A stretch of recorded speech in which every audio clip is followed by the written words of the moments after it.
Welcome, everybody.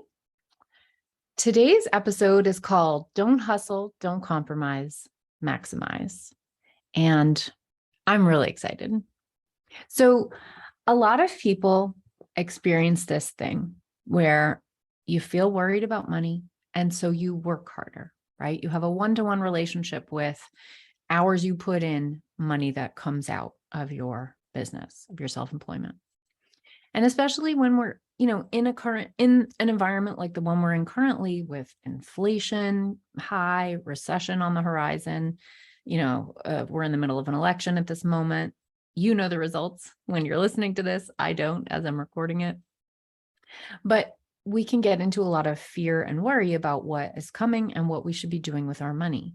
So what a lot of people do is they work harder when they feel stressed about money, as a coping mechanism. You take on more gigs, you agree to more kind of long shot or like not so great clients, all in an attempt to bring in more money.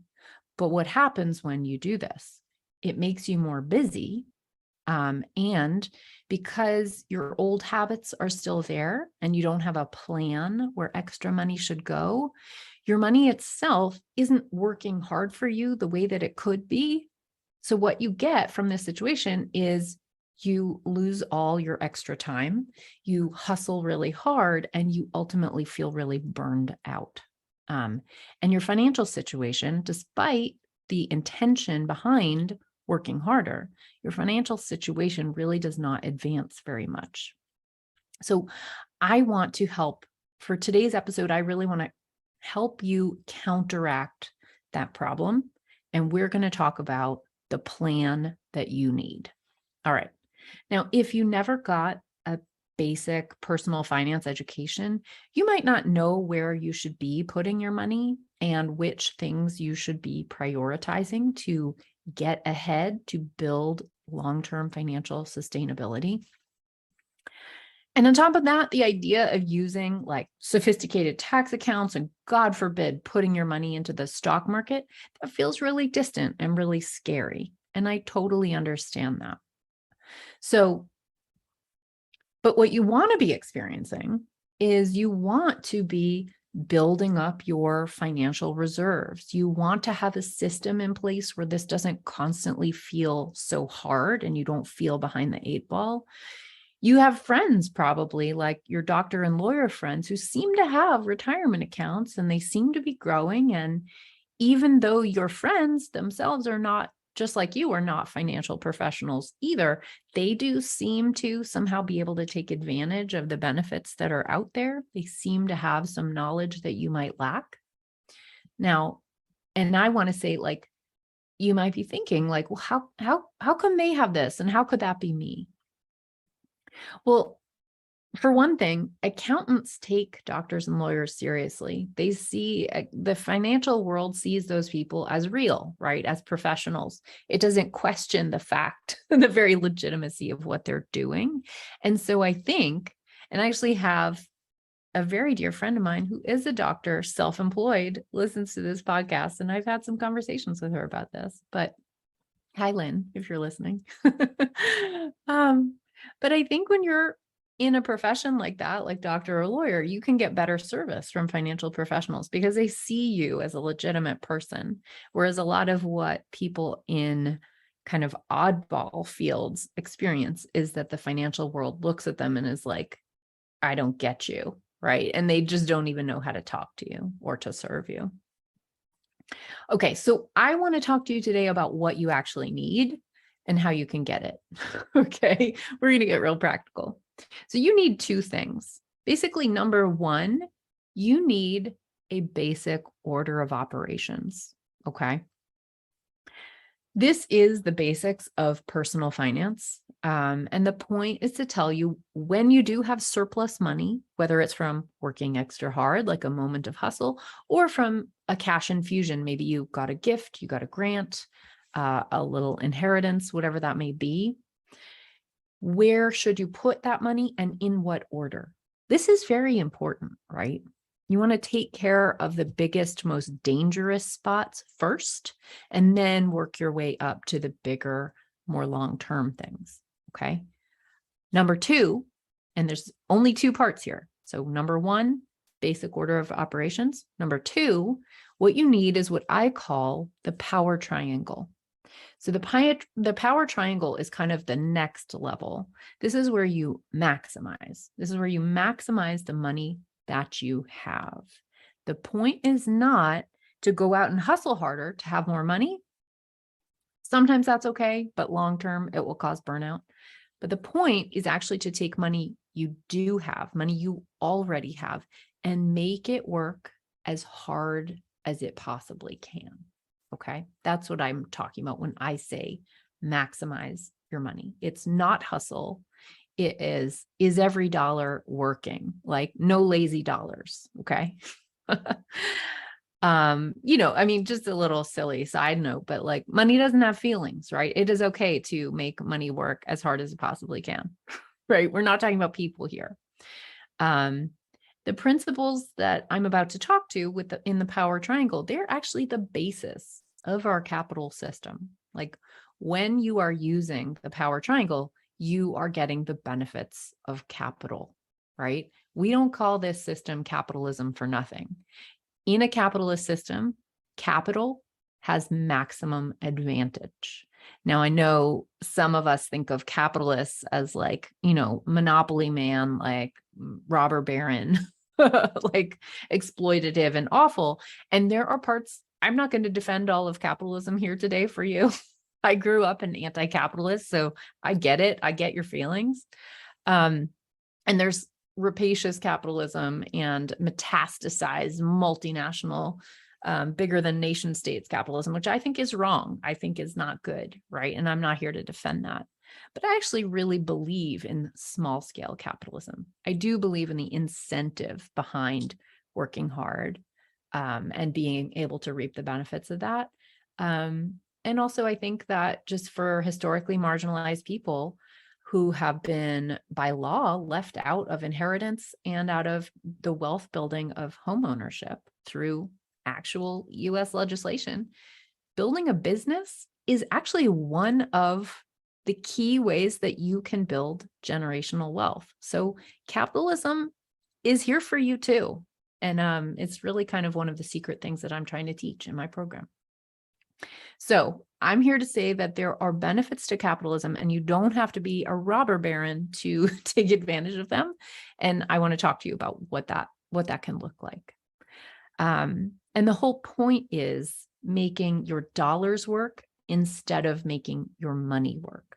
The idea of capital is having your money make money instead of just your labor making money, right? Because when your labor is making money, you can become exhausted. Now, you're probably still going to have to work. Most of us will, but it's really awesome to have some of your money working for you and making its own money. And that is literally the point of capitalism right there. So, so in the tax code, capital, because of our capital system, it's highly prioritized and highly advantaged. So once you can get some money into this zone, you get to work from a position of advantage, and you know that you are doing the maximum amount that you can do with your extra dollars. All right. So how do you know that you're in this boat? You're a person who could use a plan, who could use a system. Well, does it feel like when you get a chunk of money or when you have money left over at the end of the month, you kind of shrug and you think like, oh, well, maybe now I can buy some fun stuff. And then maybe you do. And then you're like, oh, shit, I meant to put that in some savings. Like, what was I supposed to do with that? Right. But you feel kind of like a lack of a plan. You don't really know at the moment that you have money, you don't know what you're supposed to do with it, what your next move is. Like, what am I actually supposed to do with this money? Okay. So let's get back to those two parts. Okay. Number one, part one, is we're going to do the order of operations. What are the buckets of money that you should be funding, and in what order should you fund them? Okay. I'm just going to tell you the whole deal here. Okay. This is the basics of a personal finance education, and I'm about to give you the 5-minute summary of it right now. So get ready. Maybe you want to get a pen and write it down. Okay. So here is the order of operations. All right. Okay. Number one, this might seem counterintuitive to you, but number one is health insurance. Yeah. I know that seems kind of funny to you, but listen up. Before Obamacare was passed, the number one cause of bankruptcy in the United States was health disasters, was a lack of health insurance when a person met a very expensive medical emergency, right? This is very easy to happen. You could get a cancer diagnosis. You could get in a car crash. It's very easy to picture the way that this can happen. A lot of us, when we're young, we feel invincible and we think we're kind of, saving some money by not getting health insurance. And I understand the system is very broken, and I'm not here to defend it.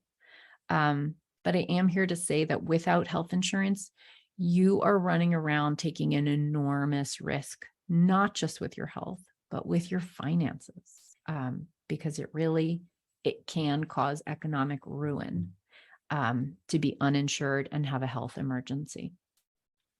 And, as in states where Medicare was not expanded and there have been cuts and restrictions on Obamacare, bankruptcy rates are actually on the rise again. So this is serious. Getting health insurance is kind of the putting a parachute on yourself first, before you go out and do other things. This is the way that you avoid a financial disaster. Okay, so that is number one. I know you might not like it, but it's true. Number two bucket that you need to fund in your financial plan, the emergency fund. So an emergency fund, basically the point of it is it saves you from disaster, right? It is like emergency money. It should be kept in a liquid form. And when I say liquid, what I mean is it shouldn't be locked up in a place where you get penalized if you try to access it. It should be a place where you could take it out in an emergency. And emergencies don't warn you in advance, right? They come up by surprise. So an emergency fund is meant to pay, if you had to break up with your partner really quickly for some awful reason, and you had to go put first, last, and security down on a new apartment, right? That would be an example. Or if there was a fire in your apartment, things like that. That's what the emergency fund is for. The emergency fund stands between you and potential homelessness. It's a big deal. So this is very important. Typically, you want about 3 to 6 months of life expenses in an emergency fund at a minimum. But I will say that actually, if you were listening to this podcast, you are probably working for yourself. And if you work for yourself, you actually need a bigger emergency fund. So your ideal emergency fund as a self-employed person is about 12 months. It's about a year of expenses. Now, why is that? That's because as freelancers or self-employed people, we're not going to go get another job, right? We might need to ride out a pretty long dry spell at times. That's the reality of freelance life or self-employment, right? Or running a small business. You might have to ride out a real disaster for a while. So 12 months, that's ideal. Now, I know that number is going to feel intimidating to a lot of you. So what I will say here is start with a goal of a 3 to 6 month emergency fund, and then work up to building it to 12 months. Okay. All right. So we've got 1, health insurance, 2, emergency fund. Number 3, pay down your high interest unsecured debt. What is high interest unsecured debt? Basically, it means credit card debt. It can be some other things, but essentially it's mostly credit cards. When I say unsecured debt, what does that mean?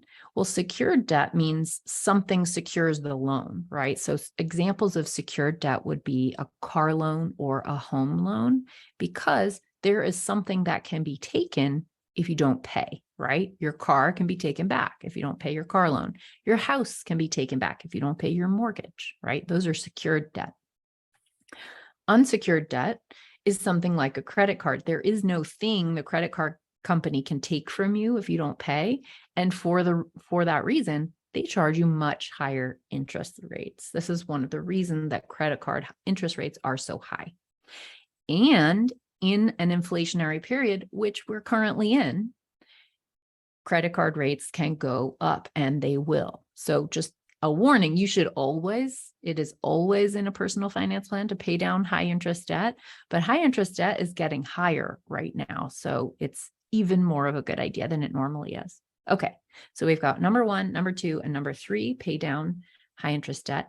The whole point of paying down your high interest debt is debt costs money, right? You are charged interest every month for having debt. And that interest is compounding. So the amount that you owe is growing when you have high interest debt, when you have any debt. And so this is really important.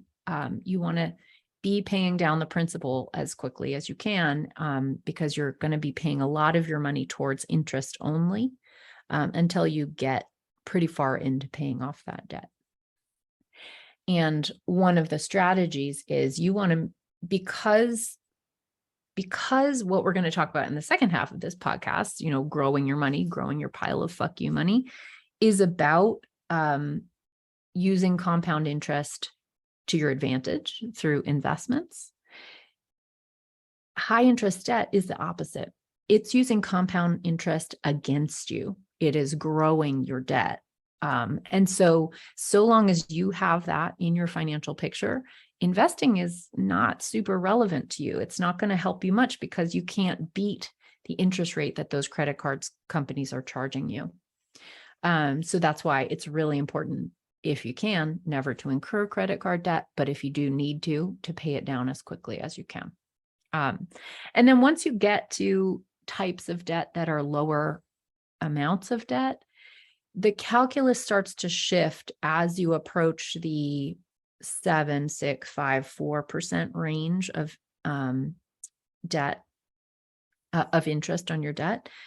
Because if you're talking about a historic rate of return from the stock market of 7 to 8%, which is sort of what economists agree we can sort of say is normal, in quotes, it's not a guarantee, then using investing, you can beat the rate that you're paying on your debt. And so there's some advantage to having the cash on hand that you have from those loans before paying them off. So low interest rates, this is why the economy goes wild when interest rates are really low. And this is why, in order to slow inflation, the Fed right now I'm getting really macro here, but the Fed is trying to slow down the economy right now to suppress rising interest rates by raising interest rates right now. So we're trying to raise interest rates in order to slow inflation. Sorry, I think I might have misspoke. Okay, that was a lot. That was kind of a zoom out, but essentially pay down your highest interest debt first, and you want to kind of go down the interest rates and pay them off until you're in the sort of 6, 5, 4%. Then it gets, yes, you do want to pay that off, but then it starts to get where you can beat those interest rates through investment. And so it's less immediate and emergency to pay it off. Okay. We've done 1, 2, 3. Now number 4, this is the order of operations of the buckets you put your money into. Number 4 is retirement. Funding your retirement is really important. This is where most of your focus is going to be, because this is the big one, right? Funding your retirement. This is a giant pile. I like to call it fuck you money because it's so much more exciting and sexy. So fund your fuck you money. Now, we're going to return to this one. This is the one I like to focus on the most. It's kind of the biggest deal. Number 5, funding your children's college.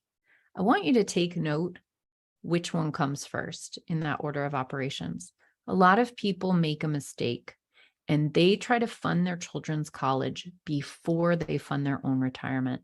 And I'm going to tell you why that is wrong, why that is a mistake, even though I know that's going to pull at your heartstrings and feel hard. When your kids go to college, yeah, college is expensive. It's outrageously expensive. I have children. I am trying to fund their college and it is scary. But here's the thing. There are ways for your kids to pay for college that don't include you. There are people who go to college who don't have any source of funding whatsoever. There are scholarships, there are loans, there is work study. there are ways that kids can do this. And it's not all negative, especially the working part, I think, can be very valuable and help the kids themselves appreciate the value of that education. Now, of course, college costs way too much. I'm here to say I can't fix that whole system. I'm just trying to talk about it. But your retirement affects your children more deeply than their college does, because think about it. I know you want to be altruistic. I know you care about your kids deeply and you want to help them.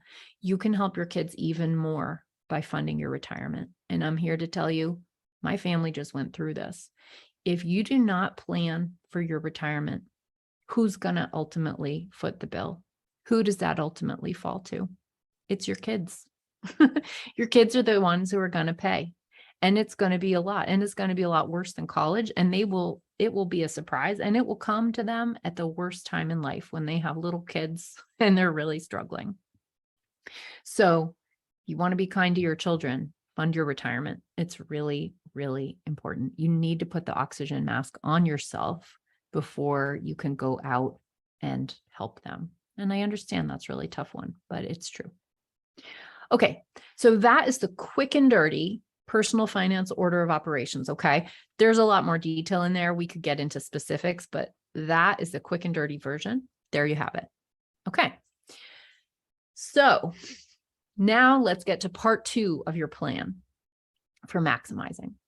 Once you've secured health insurance, an emergency fund, paid down high interest debt, then you get to maximize your money. Because when we talk about retirement and your kids' college fund, what we're talking about is you want to have that money invested. And not investing is only one part of the 3 things I'm going to talk about, but I want to talk about maximizing your money. Okay. So there's 3 components when it comes to maximizing your money. And I like to call it the power triangle. All right. So there's a lot behind these concepts, and I teach the whole full version in my course, Money Bootcamp. But I want to tell you what the principles are because they're really amazing. Okay.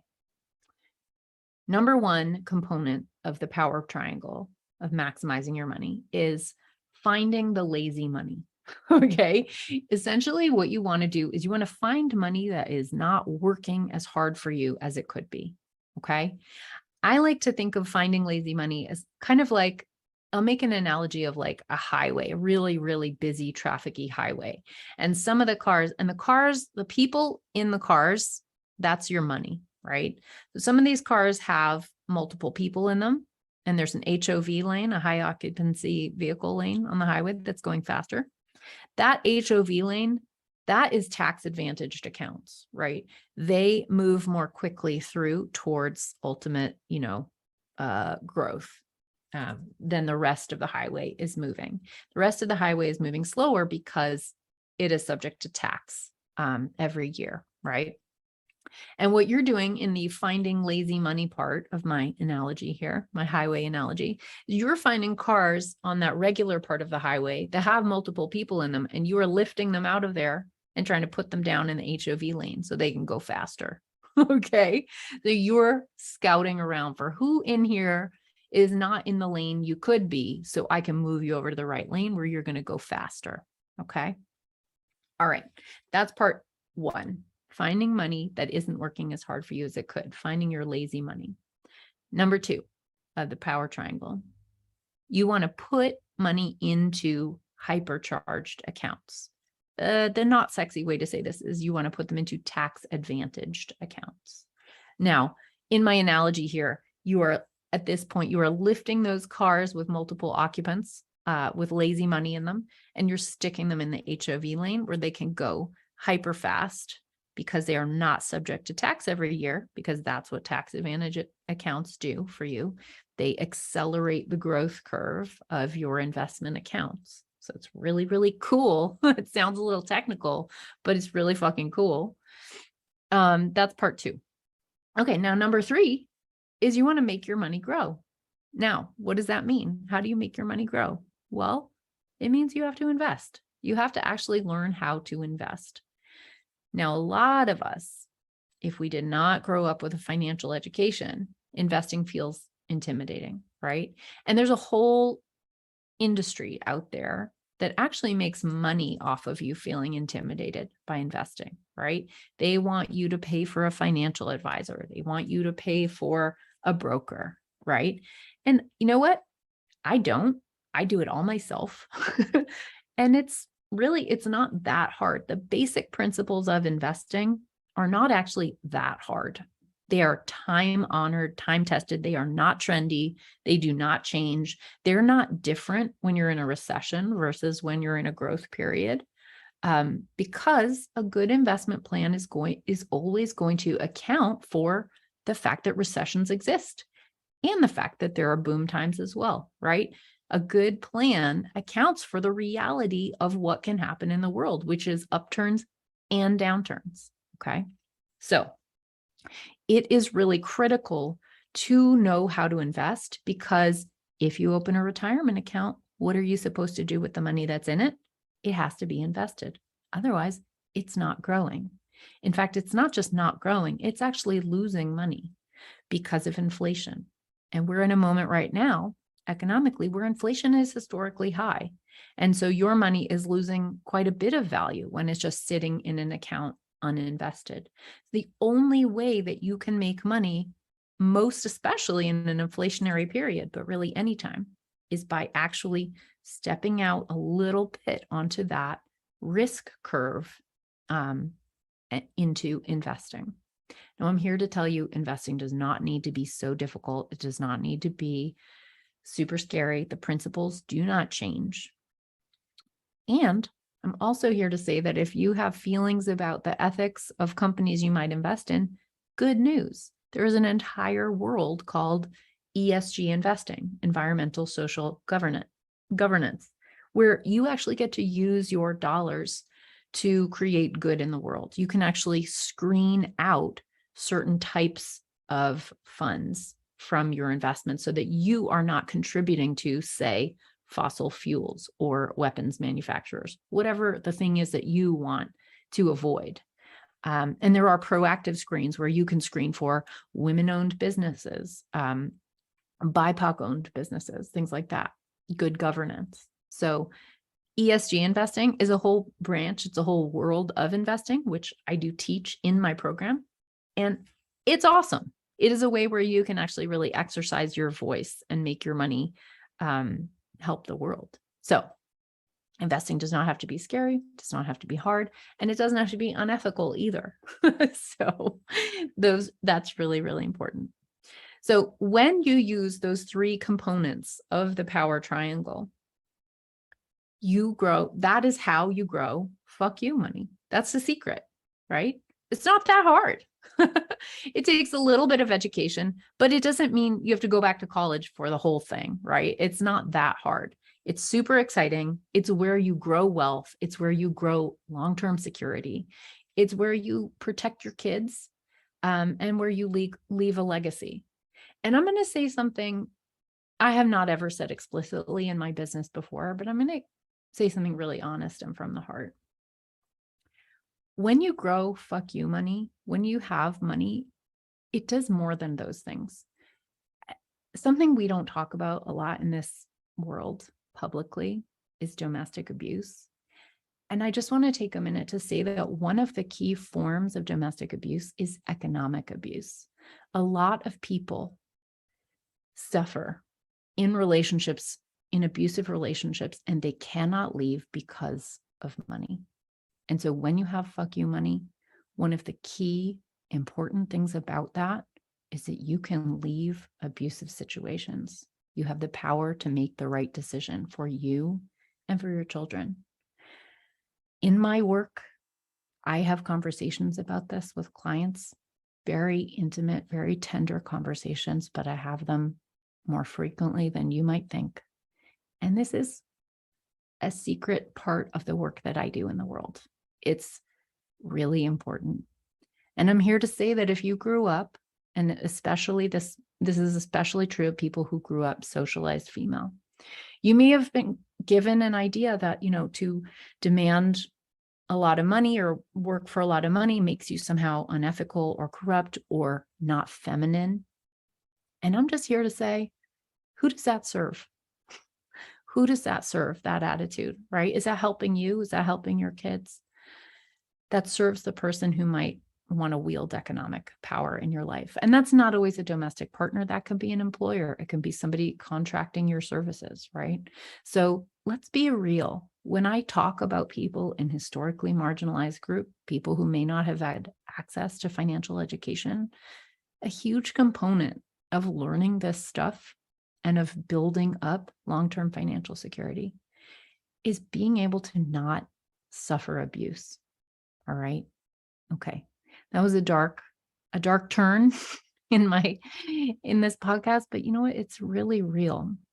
You're never going to see a testimonial in my business that talks about that, because I would never use that in marketing. I would never share intimate stories like that, but I do want to be really honest with you that is real. It's real. I see it every day. Okay. Let's move on from that. But, I think it's really important to just talk about, why it's a big component of why I do the work that I do. All right. So let's get back to the good feelings. We want you to have power in the world. And it's my vision that everyone doing good work in this world has this kind of power, this fuck you money, this ability to walk away. All right. The work that you do in the world is really important. You have a vision, you need rest, you need longevity, and you need a bigger voice, right? And most of us in the creative fields did not get any education in this stuff. I'm just here to say that it is totally doable. There are people who actually make money from making you feel intimidated by this stuff. And I'm just here to say, it doesn't need to be intimidating. You can be seen as you do this work. And a lot of it is just not even actually that hard. You just need a good explainer. So the good news is, this is what I designed a program to teach you about. The power triangle and building your fuck you money, as well as the basics of that personal finance education. So here is something really timely and relevant that I want to tell you about. I am offering a free class to teach you the framework of my program that you can use yourself. Whether or not you join, you can use the framework yourself to do this work, to get started right away, building your pile of fuck you money, while also getting organized for taxes with systems that keep you organized every year, instead of having to do the same mad scramble year after year after year. Organizing your systems buys you a lot of time so that you can have more time to slow down, put more energy into your long-term financial health, into making that plan and enacting it, and as well as putting that time back into your work. So I want to invite you to come to my free live class, where I am going to be teaching you the top 3 mistakes that self-employed people and small businesses make when it comes to organizing for taxes and building their pile of fuck you money. And I want you to learn my framework. It's the exact framework that I teach inside my program that will get you there. It's a 1-hour class. It's a love fest. I have people who cry during the class. They say, like, I have these quotes from the Masterclass that are like this: I cried because it was the first time in the world that I have been in a financial setting and really felt so seen. So I'm just here to say it is a safe space. Come try it out. If you have felt like this stuff is not for you, I challenge you. Maybe it is for you. I think it is. So come to my free class. You can register at go.sunlighttax.com/free. The class is on November 16th. If you go to that link after November 16th, it's going to redirect you to a replay of the class. So if you're listening to this later, you can see the recording. But I hope if you're hearing this before November 16th, you will sign up and you'll come be with me live for the hour, and I'll be there to answer your questions. I am so excited to show you this framework, to teach you more about the power triangle, and how you too can have fuck you money and power in the world, for your work, for your creativity, and for your rest and your life and your well-being. All right. Thank you so much for listening, y'all. Remember, go to go.sunlighttax.com/free to sign up for that class. It is free for you. You just have to register to save your spot. All right. I will see you in class. Bye.